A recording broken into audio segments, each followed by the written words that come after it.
Welcome back for another episode of Trucker Talk Radio Behind the Wheelhouse. Before we get started, I'd like to thank our main sponsor for supporting us today. That's ReadyApp.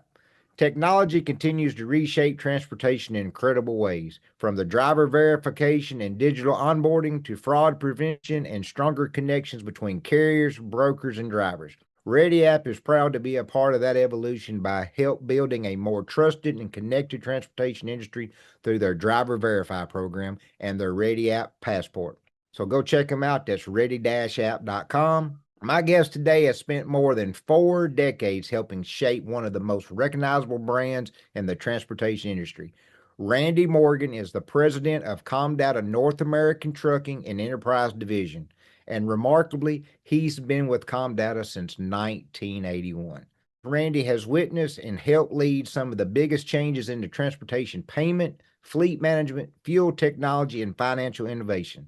He's been part of the inductee of the Comdata Fuel Card, the OneCard Solution, Fleet Advance, and Predictive Fuel Pricing. When you think about how trucking has evolved from paper fuel receipts and manual processes to real-time payment systems, AI, fraud detection, and preventative technology, Randy has been in the front row seat through it all. Randy, welcome to Behind the Wheelhouse.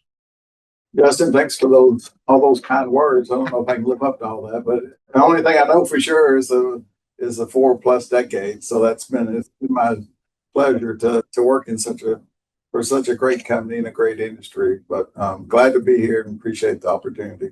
If you've been at one place for 44 years, that says a lot. I mean, it really does, not only for you, but for the company in general. And that's where I want to start. So let's go back to 1981 for our young listeners who, don't have a clue about trucking.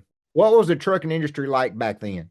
It's similar and different all at the same time, right? If you go back to the trucking back then, Comdata, when we launched the fuel card, it was right on the heels of deregulation.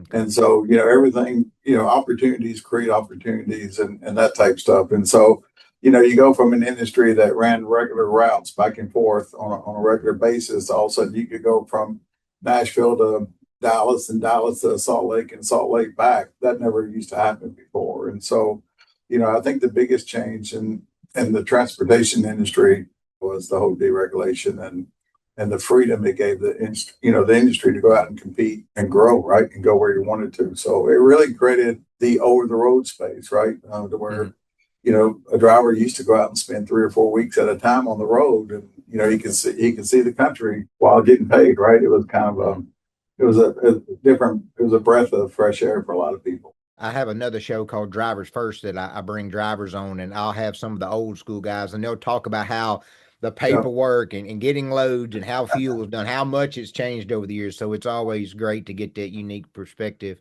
You mentioned the phone and that type of stuff. I remember you used to build your day around being able to find a phone booth or you go to the truck stops, they'd have those phone, banks, right, where you had.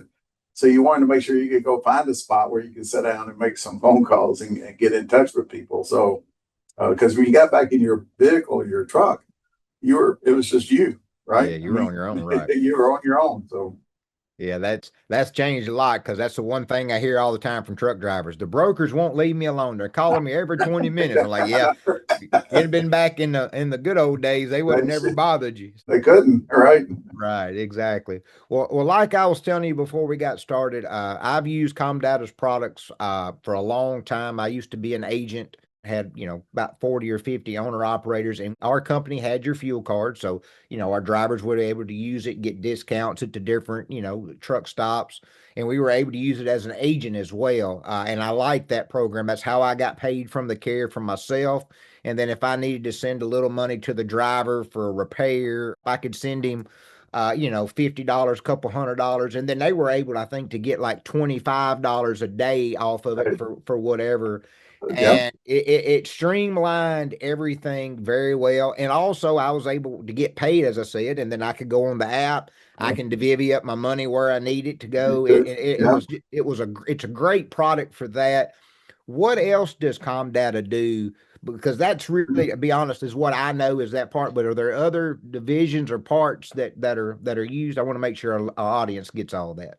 Well, we started with the ComCheck. So the ComCheck started in the 70s. But the growth and the really change in the business came when we launched the card in 81. And so, as you said, the card continued to evolve during that decade with, discounts and then cash and net pay and real time, all that type capabilities. But if you look at Comdata, we were acquired by a company called CorpPay back in 2014. And one of the things that Comdata had gotten into before that acquisition is really helping fleets and other companies, with all their other money movement solutions. Yeah. And so if you look at a trucking company's P&L, their biggest expenses, pay and fuel and that type stuff. And then they have other expenses, right? From office to just general all-purpose expenses. And so all of a sudden we can change how people pay for that with our virtual cards. And now it's called CorpPay Complete, where we have fleets actually outsourcing all their payables to us in order to streamline that. Because I think what the trucking industry, along with everybody else in the world, has figured out is you got to be more strategic in your day-to-day activity versus focused on the tactical stuff. And so we help fleets eliminate the tactical stuff, like you said, with how you use the card and that type of stuff. You didn't have to write checks and mail them and deal with all that. And then the same thing with, what we call kind of beyond fuel, right? So, so there's not anything you relate to money movement, right? We're involved in. So, we still focus on the transportation world and fuel, but we have a big division and a lot of growth and moving money and data for non-fuel type activity. I've been in and out of the industry for over, many years. And when new technology comes in, it's always seems like a pushback. Like when the ELD came in, nobody wanted to do it. They push, push, push. So how was it through the years at Comdata? Because especially back then, it was probably a shock. I mean, I understand, me as a business person, I get it. It's simpler. It makes sense. Let's use it. Right. But to just a regular old truck driver who's used to doing it the way he's always done it, sometimes the easier way might not be. Did y'all have a lot of pushback in the beginning? I remember a couple of things happening when I started here. One is nobody said we would ever make it. Oh, yeah. So everybody, yeah. Well, I mean, if you look at it, we came in and changed the marketplace completely.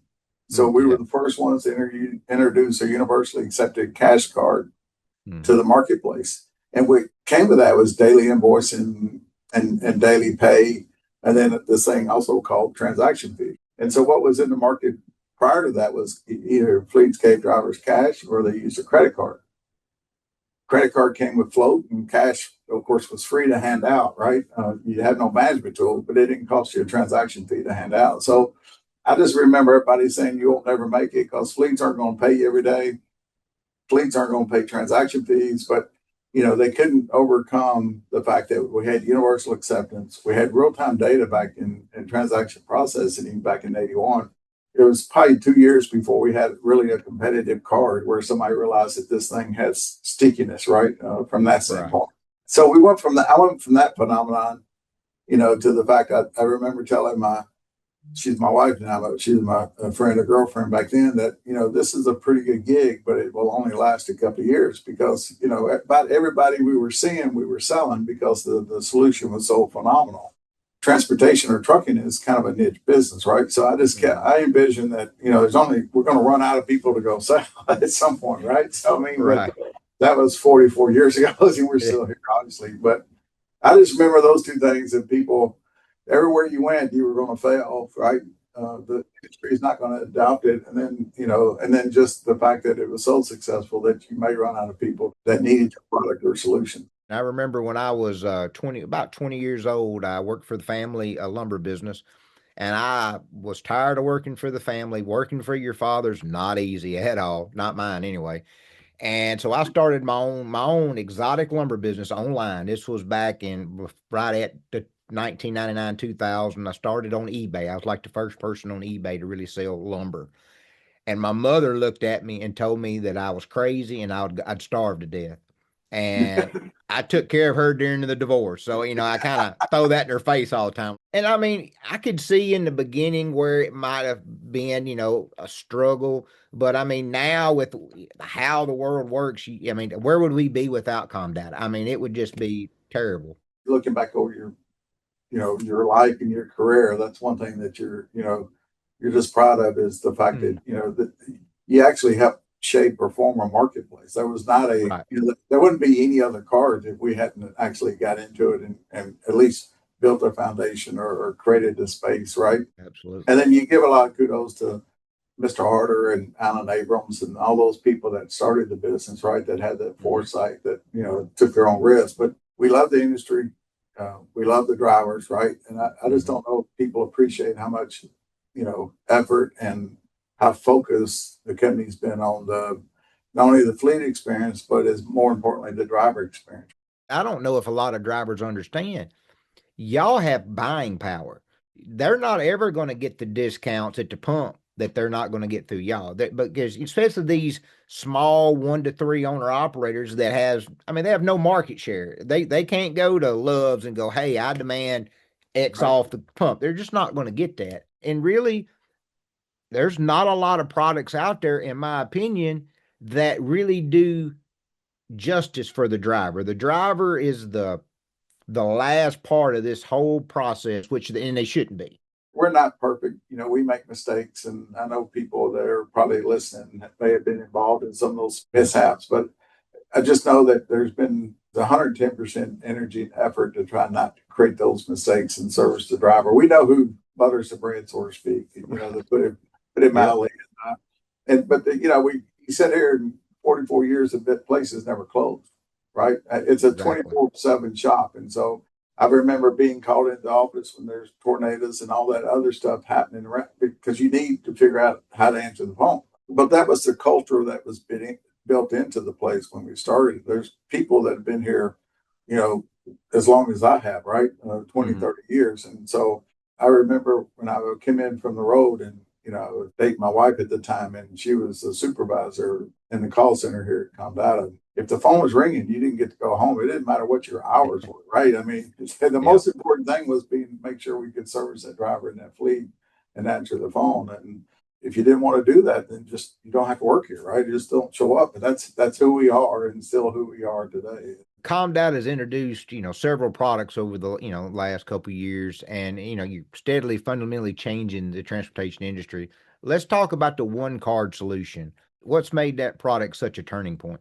Well, again, if you just go back to what we were talking about a little bit earlier versus tactical versus strategic, it's ease, right? Everybody wants things to be faster and easier and that type of stuff. And so the OneCard just allows us to go out and have one experience with the fleet as far as how, the fleet interacts with the system and that type of stuff.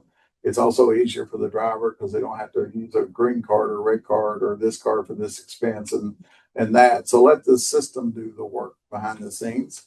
So the OneCard allows all that activity to happen. So you continue to, it's fuel, it could be driver pay, it could be cash advances, you can do lumper pay, you can also do cascades off the card. You can buy oil, you just keep adding functionality. And, we have hotels that actually accept the card, through our partnership, with our sister company CLC. So there, it's just a lot of functionality built on that platform that people can use without having to go out and implement, more exposure. You talk about fraud and risk, the more cards, the more exposure you create for yourself in a negative way, right? So absolutely. I remember back when I was doing it, the drivers had the 2 cards, and it was confusing because they didn't know which was which, and they'd call, hey, I can't get my card to work. Well, did you try the other one? No, I forgot I had 2. So I can definitely see that would be a benefit. So what about Comdata's predictive pricing platform? I know that's something, interesting to fleets. Can you kind of go into a little bit of that? Because I know that's got to be a valuable tool to the fleet. Yeah, I think one of the other things, at least from my chair, we're most proud of is our ability to help educate and evolve the users of our products and the people in the space, right? So we've created a lot of tools like our Smart Buy tool. We partner with Opus to go out and be able to, where people can see all the margins at particular stops, no matter if it's gas or diesel and the 90-day average and that type of stuff. So we're trying to make consumers smarter. And that's the same thing that we realized with the predictive pricing is because, we're still, one of the few or the only platform I know of that still reprices transactions. And so we're the system of record, so to speak, when you go to reprice a lot of these transactions. We had the opportunity and the visibility to see what the price is going to be the next day. So today at noon Central Standard Time, I can actually tell you or tell the fleets how the prices are moving tomorrow. And it makes it very simple to say, hey, Mr. Driver, if you can buy fuel today, or if you can wait and buy fuel tomorrow because of the price swings and that type of stuff. And so, absolutely, as you can see in the last few months, there's been massive swings from price of fuel. Right now it's going down, but it goes down a little bit more every day. So you'd be better off to buy fuel today than you would have yesterday, right? Right. Well, and two, with owner operators, those few cents matter. I mean, it really does.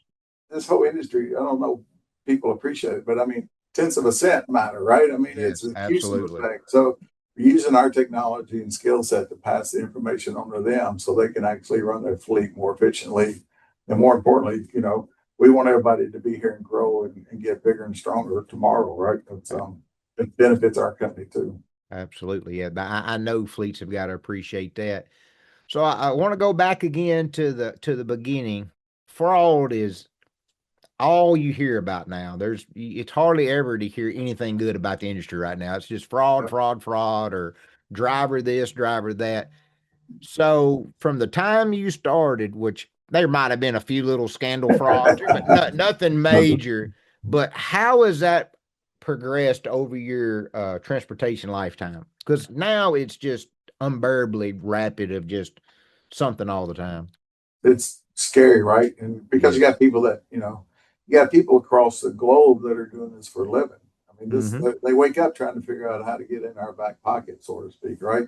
And so I agree with when we first launched the card, there was misuse, but not as much fraud as you would say, so to speak, and that type of stuff. And so we saw it happening, right? We felt it financially, right? So supporting the fleets and the truck stops and that type of stuff. And so, we've addressed it in a way that, we with a couple of tools that actually, if you implement the tools and take our guidance and support, we'll actually guarantee you no fraud. It's leveraging technology with the mandate of the ELD that allowed us to be able to go out and obtain more data and information around that asset and that truck as far as where it was. We can take that and incorporate it into our system because we're still processing, do everything in-house from a system standpoint. And then we just made it a smarter transaction. So now I know where the truck is, I know where the vehicle is, or where the driver is, I know where the stop is, right? And then also I can actually make sure they can consume more fuel than they can hold and do a whole bunch of different stuff. And so it allows us to write agreements and contract with fleets to say, I can give you a no fuel fraud guarantee solution, which biggest thing is, Justin, it makes fleet executives and even the drivers sleep at night, right? Because I've been saying it for 40 years. I've talked to enough drivers at truck stops and been around. I don't know many truck drivers, or I've never been encountered any of them that actually want to do bad stuff, right? They just right. But there's people that are trying to do bad stuff on their behalf, and that's what happened, right? And so, how do we just stop that to where it's not an option or an opportunity for those people? So, since y'all offer that for free, is that something that y'all go over? Is there a place if somebody's listening can contact a certain department? Because that's huge. I mean, it really is. Well, we offer parts of it. Like One Click is for free. Our no fraud guarantee comes with a per month per charge vehicle. It's pretty minimal compared to the risk or exposure. But they can contact their customer service rep, or there's the email you can call, Comdata and CorpPay, and we can get the right people to you. So perfect. We have a lot of fleets. Of course, it was adopted by the larger fleets first because it's just they have the most exposure, right? But we see it continue to go down the fleet size. So it's for everybody, right? Everybody has the ELD, everybody has the data. So it's just how do you incorporate it and how much, anxiety you want to put yourself through not knowing. Every business owner, you're scared of the unknown, right? So nobody likes surprises in business. And so I think we can go to a fleet executive and say, I can eliminate that surprise. You wake up and you got a, $500,000 fraud case or somebody that's, that now you're on the hook for. So it's either a fight or it's an expense, right? So and you're 100% right, because we have all these characters that are out of the country that are just in our business daily, and I mean it's worth pennies on the dollar, because It's bound to happen if you're in it. It's bound to happen to you at some point. We have this event called the Exchange, right? That every fleet's invited to, Okay. at different locations across the country once a year. And I remember it was in Orlando, and we try to get the Secret Service to come speak just to talk about fraud, right? Again, to help educate the customers on what's going on in the marketplace and let them ask the experts, so to speak. And then one of the guys one of the Secret Service people were telling a story about a local sheriff's department in Orlando that had only 14 cars or, police cars. And they got defrauded for almost, $1 million because they had they had limits on the car. Didn't one of these people in these blotter tanks and stuff, they were using a car that didn't have all the good controls like pump shut off and all that type of stuff. And so they were able to just continue to fill up, those blotter tanks until somebody realized that, oh my gosh, we can't buy that much fuel on 14 police cars, right? But right. But they had, they were on the hook for it. So it's just that's not a good day for anybody from that standpoint. No, and it's constantly something. So I mean, and the criminals are pretty smart individuals. I mean, they stay ahead. You can implement something, they're already 2 steps ahead trying to have something when it's like playing chess. They're already, a couple steps ahead. So what concerns you the most about fraud moving forward? Well, I think we've done a pretty good job again at the point of sale at the truck stop. We're also introducing, kind of the next generation of people that don't like physical cards or plastic with pay codes. So you can just key in a code at the point of sale, which again helps eliminate fraud and the scheming opportunity and that type of stuff. But I think it's just we've seen over the years people being able to tap into people's business systems or computers and then gain access to passwords and all that type stuff, and then gain access, say, to their Comdata account. Then all of a sudden, they can move money, they can do stuff that they're not supposed to do. So I just think it's how do we help work with the fleets, when they interact with our systems, right, to make sure that we're doing that multi-factor verification, doing all the stuff we can to make sure it's the right person gaining access to the data in the system. They're going to keep trying. They're going to find out something else, right? And I will say, I think we've done a great job at the point of sale from a fuel standpoint. What we now see next is really with our own road card, because you can swipe the card at, use it as a MasterCard anywhere for free. Is we see our ATM transactions continue to decline because ATM costs you a fee and swiping the card doesn't cost you anything, right? So it's smarter and better for the driver. But if I'm a driver, the next thing I'd be worried about is just the ATM fraud, right? Putting the skimmers on the ATM machines, because there's the fuel merchants do a great job of trying to go out and stop and protect that, because they're $500 invoices and that type of stuff. They're not a small. The ATM is not as visible, I think. I'm not saying they're not doing a good job, but it's just more.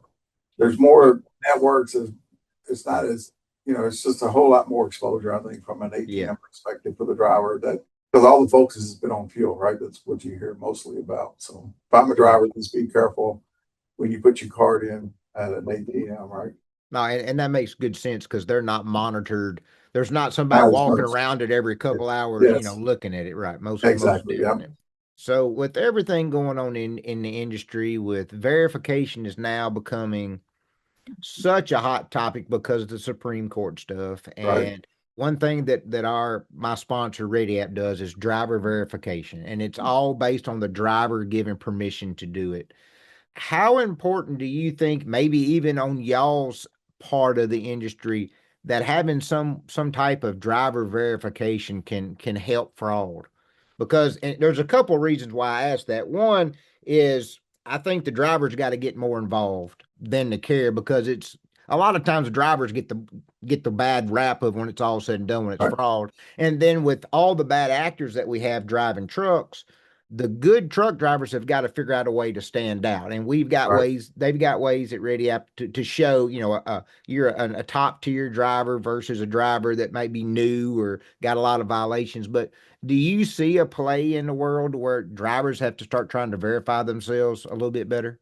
I think it depends on the fleet, right? Because we don't really get into that driver verification. We trust we have things that the fleet has to do to do business with us. And so we trust that the fleets are doing their job to hire the right people and do that type stuff. 3 or 4 decades ago, we used to be in that business, right? Do some of that vital statistic stuff and be able to go help you pull your driver's license or your birth certificate. But we got out of that business a long time ago. And even though we do regulatory compliance work for fleets today with fuel taxes and permits, we kind of, because everybody there were different ways that fleets were actually doing some of the driver onboarding and verification. That wasn't really a play for us. And so we agree that we should all know who we're doing business with, right? We're regulated by all states. And so Comdata goes through a lot of regulatory oversight because we're money transmitters to all 50 states. Plus, we have a bank sponsor. So we have a lot of, we sign up to do a lot of work to protect our assets being the systems and the money and that type of stuff, and also on behalf of the fleets. And so we think everybody should know who they're doing business with and be able to validate it. Absolutely. As far as from the driver standpoint, we don't, if they're going to use our card as a pay card and that type of stuff, we have to make sure we know who they are, right? Because they can move money, but that's as far as it goes from our end. Gotcha. Okay. Well, I want to talk about your 44 years. That is very remarkable to be in, one industry, but let alone at one company. And I've known you've seen, all types of changes, technology. How has your leadership style changed over the years, though? I mean, I imagine you still have your core values of things that you do, but, how has that evolved? Because being at one place for 44 years, you've not stepped on enough toes to be asked to leave. So you've done it right that way for sure. So I think, the 44 years is some of it's me, but also some people putting up with me and helping me get through those times, right? So it's absolutely, it's kind of a dual sport, and I've had great mentors, right? I'm still friends with my first boss here, right? Who's, awesome. Been retired for a long time, but he still, talks. And, I got a boy and a girl. The boy used to, we coach baseball and basketball with and that type of stuff, right? So everything's got a little bit kinder and gentler, I guess is the best way to put it. So from a style standpoint, I go back, I remember Alan, if you weren't performing, there was no, go to HR and write you up and come back in 90 days and see how you're doing. You were gone right then, right? I know it was a different time. So I think your management style has to kind of adjust, depend on how the world's adjusted, so to speak. And so, you still hold you wake up every day knowing that you haven't done anything yet today. So every day is a new day. You start all over. So you can't rest on your laurels. Nobody really cares what you did in the 80s or 90s or even last month, right? We all have numbers and stuff to go produce every day, just like the drivers on the road. They may have, got that load there early, last week, but it doesn't matter if you're late this week, right? Yep. So you wake up every day knowing that you haven't really accomplished anything, that every day is kind of a new day. And you try to instill that on the people that work for you, that results do matter. That's why we're here, right? And the other thing is just, you got to do everything right? I think that I've had long relationships in this business because, I think over the 40 years, I believe Comdata is the best product and solution in the marketplace. And I can look and tell everybody, wholeheartedly that, I can defend it I can sit there and talk to you and defend Comdata for the next 14 hours, right? If you want to, but you have to stand behind your product. You have to stand behind your word, do everything the right way, and your parents used to teach you, or at least, me to, treat everybody else, the same way you'd want to be treated, right? So that, and everybody gets in their pants one leg at a time. So you're nothing special.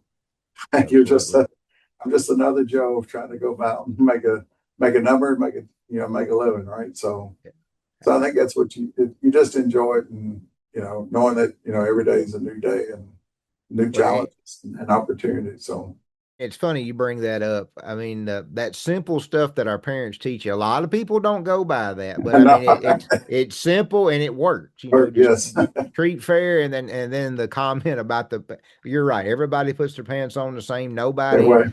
You might have been born in a better situation. But you still have equal opportunity. I've been watching a lot of stuff on the History Channel because of the 250th, and they're talking about all these presidents that Abraham Lincoln came from nothing, rose all the way up. Right. FDR, he might have had a great start, but he kind of went backwards to go back up to be the president he was. So I mean, Yep. everybody, especially in America, has an equal opportunity. Some might have to work a little harder than others to get there, but you still have the opportunity, and it's what you do with it. I didn't know what I didn't have or did have, right? I got two brothers. So, there's five of us in the family. My dad worked at a box plant, right? So Okay. this is the anniversary of his death 20 years ago. So this is a special day too, right? But somehow he provided for us, right? Right. And so even when me and Sharon got married and having kids, she was going to stay at home, right? That's what we decided to do as a family because I was traveling all the time. So we thought some stability would be good. And then I got blessed to be here, and then they were to do pretty good here. But it doesn't matter, right? The CEO only wants me here tomorrow if I'm still producing and bringing value to the company. So Right. it's great to have all these stories and memories, but it doesn't really I don't. if you don't if you don't do it for tomorrow too, right? So, Right. That's the way the world works these days. Well, the last segment I want to get to is the future.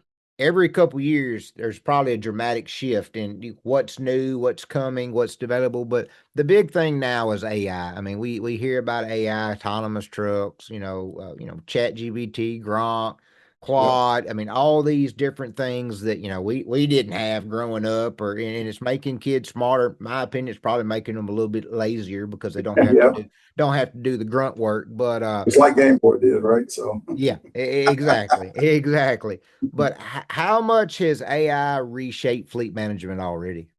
well, I think, again, we didn't use the word AI, but when we launched Mhm. Fleet Advance, it was really kind of AI, right? Yeah, Because, again, I don't think nobody appreciates just how tech savvy and we sell ourselves as a tech company as much as we do as a fuel management or fuel card company, right. right? But if you look at what Fleet Advance did, when the driver swipes his card, we know what his price of fuel is because we're the ones repricing the fuel.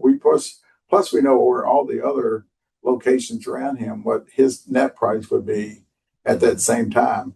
And the fact that we can score the transaction and then in real time tell him, was that a good or a bad fueling decision, right? To help, again, not to scold him, but to help Just educate to him when educate. the next time he's running up and down, I-40 in West Tennessee or whatever, right? That here's where you should be stopping for fuel and that type of stuff. So we think we were starting to use AI before AI was AI, right? We think because it was taking a bunch of data and in real time, giving people results or output at the same time. And then now we're kind of using AI from we're partnering with a company that actually what we call fuel performance. And so we've been so focused on the outcome of the transaction, right? Reporting on it and managing the transaction at the point of sale and that type of stuff.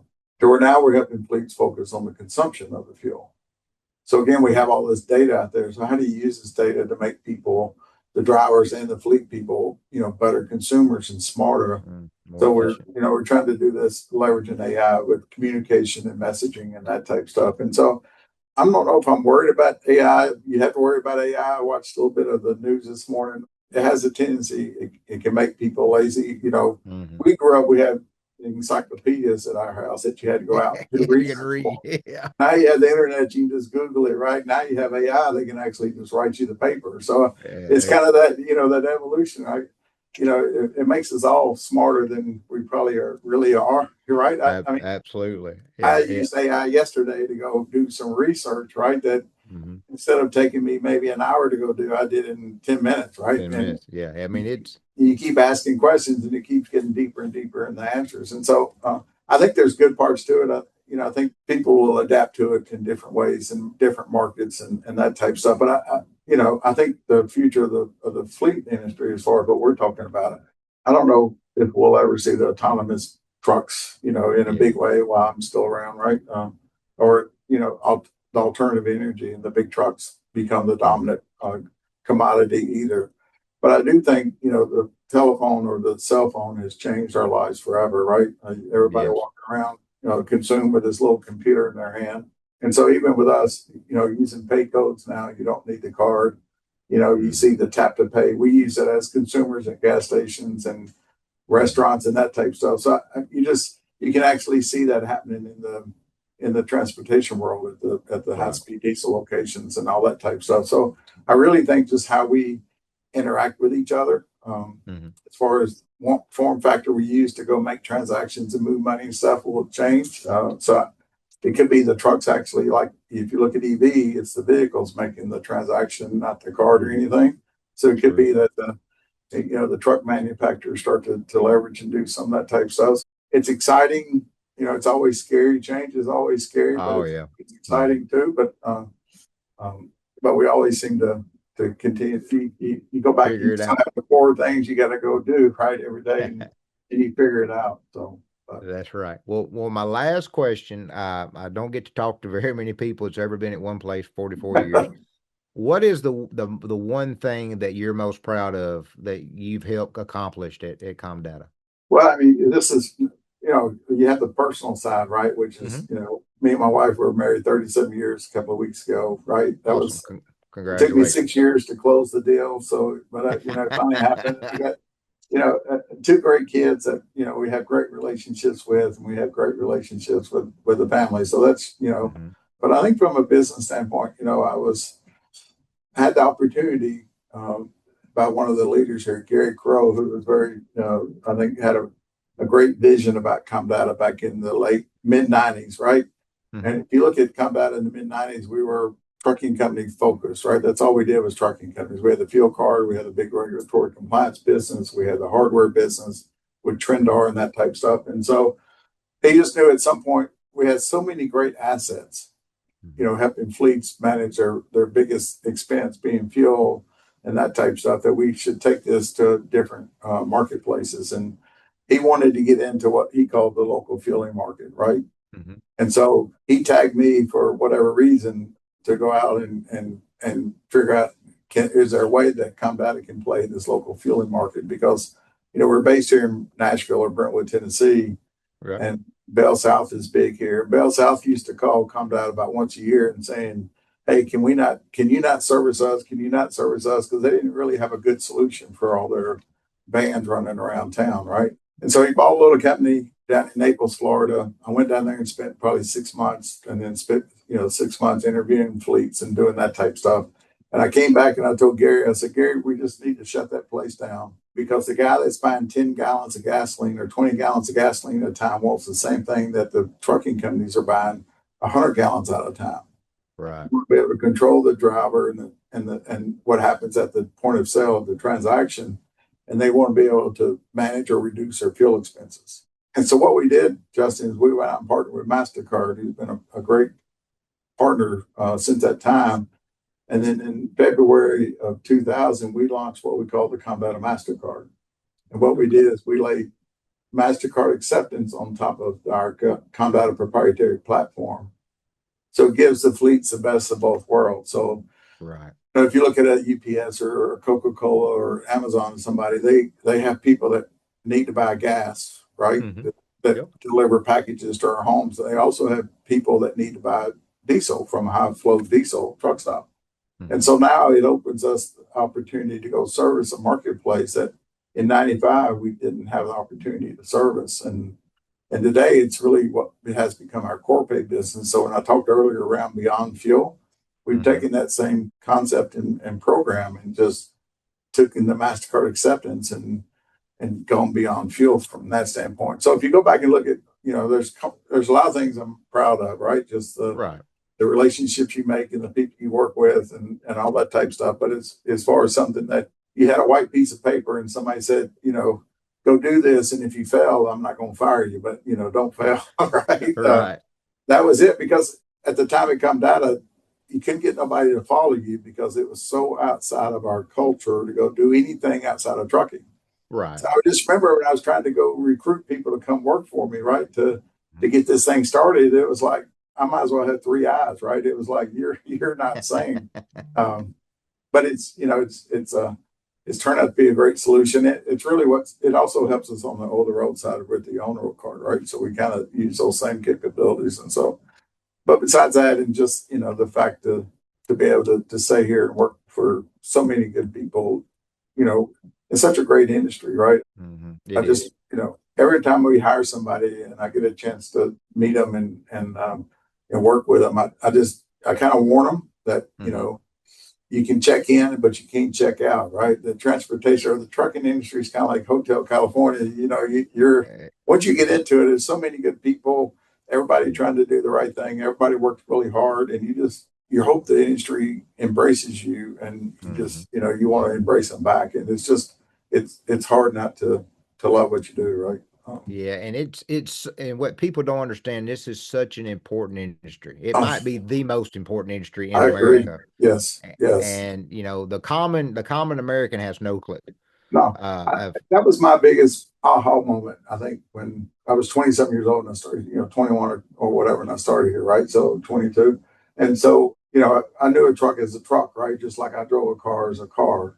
But I don't think I tell everybody, particularly when we go to the local fueling customers, I remember Van Prater, Coca-Cola, the first time I met with him, I just said, you don't really appreciate how sophisticated and how advanced these truck drivers are in this trucking industry as compared to where you are today, right? It's just amazing how advanced the transportation market or the trucking space is compared to the others. And I agree with you. Nobody knows it because they only see, you know, the truck running up and down the interstate. They don't really understand what it takes to get it on the interstate, to keep it on there, right?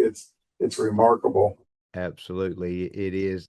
If something happened and it shut down for even a week, Oh, I mean, we'd be at a crisis that no one could even imagine, you know? and that's how Comdata felt. I mean, you know, Mr. Harder was a good man, but also a hard man to work for because he had such high standards, particularly from a customer service standpoint. And if it snowed here in Nashville, which it only does a couple of times a year at most, you know, you went out and picked people up to come in and answer the phone. And then once you got to the building, you may be there for 2 days, right? To build, you know. But they go to Kroger or somewhere and buy food and feed you and do whatever. But again, this service in that industry, knowing that it could never shut down or you can never be the reason why that delivery couldn't be made in Los Angeles or you know, wherever where it wasn't snowing, you can be the reason for that. And I'll tell one more story on him, right? Oh, you're good. He had a helicopter, and this was back in the early 80s, say 83, 84, right? And he had to make an emergency landing. And he, you know, back then, you know, there was only payphones, and you need a quarter to get the payphone started. Even the dial 1-800 number, and he found a quarter in the bed of the helicopter, and he called 1-800 Comdata, right, or whatever the 800 number was, and he got hung up on. So here's the CEO of the company, the founder, right, and he's out in the middle of a field somewhere, and he finds a phone, and you know he's calling for help. So we had a company meeting the next day, right? Everybody had to come in and it was not the bitch session that, or the, you know, excuse my language, it wasn't the session that you thought it was. It was really a reminder that, you know, every call is the most important call. Yeah. Because you don't know who's on the other end. Whoever it is, it's the most important call you can take. And so again, you know, I know the drivers, we're not always perfect. I just hope they know that we try our hardest to service them and do the right stuff. And again, that was put in our brains a long time ago that every call is the most important call, right?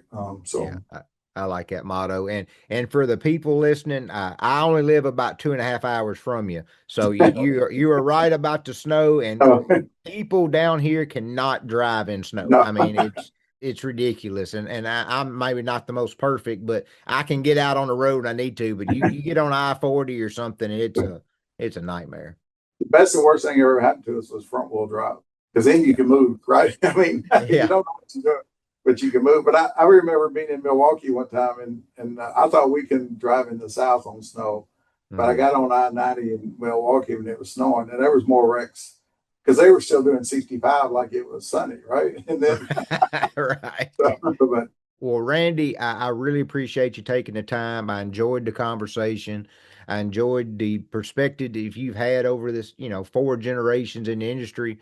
I personally want to thank you for your contributions to the trucking industry. I think with your leadership and what you've done and helped create at Comdata has definitely helped every individual person in the industry at some point. So I do appreciate that. Before I let you go, tell people how they can get a hold of Comdata. You know, give out the website and different things. So, you know, if there's somebody that's not using it or has questions about a product, they can get in touch with y'all, because that'd be the most important phone call. yeah. Well, go to comdata.com, right? Just, I Mhm. guess, I'd say www, but I know that's old school, right? Just go to comdata.com and you can I do find it all the us. time. And if you're not using this, call me and let me try to help you find the way, right? So, I mean, Mhm. because again, I think, we won't be perfect, but I do think we have better products and solutions than anybody else in the marketplace Mhm. and continue to work that way. But also just know that you got a team of people that has your back because we're in this with you, right? And so you're not alone. We're here 24/7, and I'm happy to give anybody my cell number. I'm available 24/7. So that's how we roll here. Not a lot of CEOs, presidents are willing to be available. Not in this tech world. So that's something else we appreciate.